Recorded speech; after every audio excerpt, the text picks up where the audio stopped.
vasiyat. Burunqi zamanda o'tgan bir buvayning 3 o'g'li bor ekan.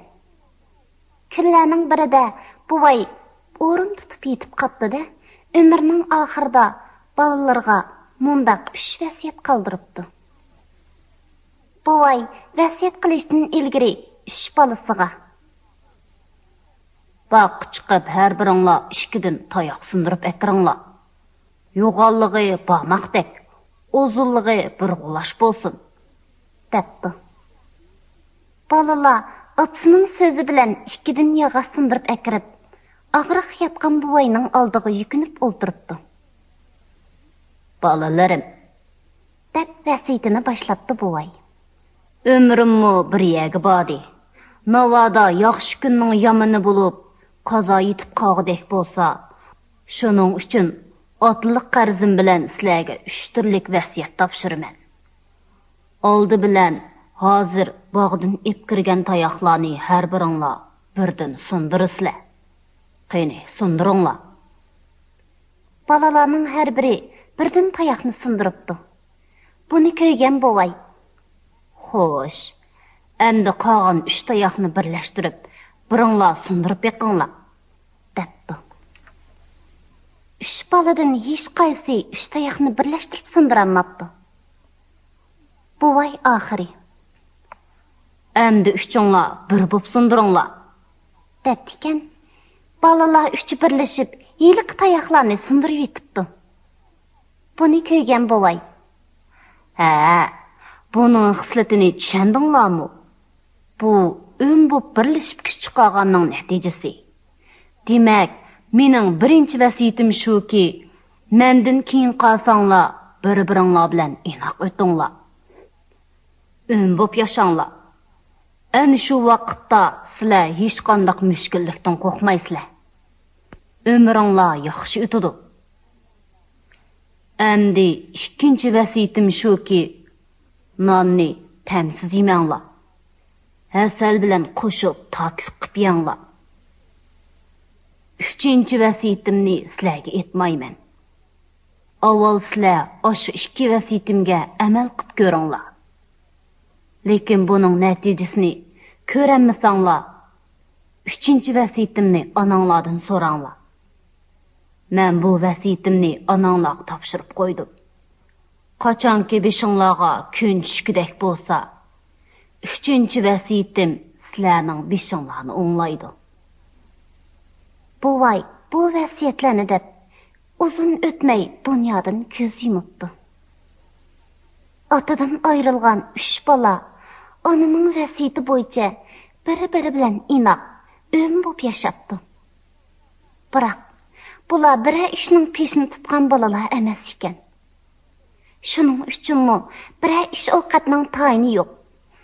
Uning ustiga dadasining 2-chi vasiyatini, ya'ni nonni hasalga qo'shib yanglar deganini qilamiz deb uydagi yo'qni setib hasal yeb tugitibdi. Qarog'udek bo'lsa, turmushi kundan kunga osonlashib ketayotgan. Balalar hech bir iloj topolmay, oxir onasiga otasining 3-chi vasiyatini aytib berishni so'rabdi. Ona bolalarining 5 qatqanligini sezib, 3-chi vasiyatini aytib beribdi. "Balalarim, otanglarning 3-chi vasiyati, otanglar sizlarning beshinglarga kun tushganda lozim bo'lar deb boqqa ko'mib qo'ygan bir xalta yamboni izlab tepish. Biroq otanglar u yamboning nega ko'milganligini aytmagandi. Ish qilib, bog'dagi mevalarning birasining yeniga ko'milgan o'xshaydi. Ketman gurjakni ishq silib, shu yamboni ko'lab tepinglar." Buni anglagan bolalar ketman gurjaklar bilan bog'dagi mevalarning tuvini ko'lashga kirishibdi. Balalar tushkuch ko'lab tikan, maytib charchapti. Qo'soqlari toza ichibdi. Shundaq chog'da onasi uydagi qattiq quruq nonlarni bir cho'gin qaynoq suv bilan akilib berib tikan. Bular ilgari keyin ichilmagan ishtay bilan yetdi. Bu non bilan qaynoq suv shunchalik tatliq tetib ketibdikin, burun hasal aralashtirib yegan nonlari bilan isil tomoqlarini buningdan lazzatli bilinmabdi ekan. Balalar tamoqdan keyin yana ishqa tushibdi. Ishdan keyin qattiq quruq nonni yana hozirlanib yotdi. Shundoq qilib, 1-2 oy yilqi yamboni izlab bog'dagi butun mevalarning tuvini yumishtirib bo'pti. Lekin yambo tepilmabdi. Necha yildan beri parvish qilinmagan mevalar mushu bahona bilan tuvi yumishtilg'ashqa bu yili shox-shexini ko'tarolmagidek bo'lib ketibdi. Shuningdan keyin ana balalarni chaqirib mundaq debdi: "Balalarim, yamboni izlab ovar bo'lmanglar. Otanglarning 2 ham 3 vasiyatining ma'nosi boshqa yerda edi. Nonni hasalga aralashtirib yanglar degini, emgak qilib tartib nayanglar degini. Chunki ishlab charchab yegan non hasaldan tatliq bo'ladi. O'zinglar sezgansizlar.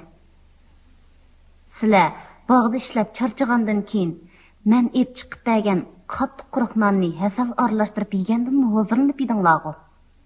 Demak, otanglarning vasiyatining ma'nosi ana shundoq. Rostni aytganda, yambo ko'mib qo'ygan degan gap yolg'on. Sizlar ana shu yamboni izlab topamiz deb bog'dagi barliq mevalarning tuvini yumishtirib qo'ydinglar. Shuning bilan necha yildan beri parvish qilinmay kelgan mevalar bu yil boshqacha o'xshab ketdi. Otanglar degan yambo ana shu.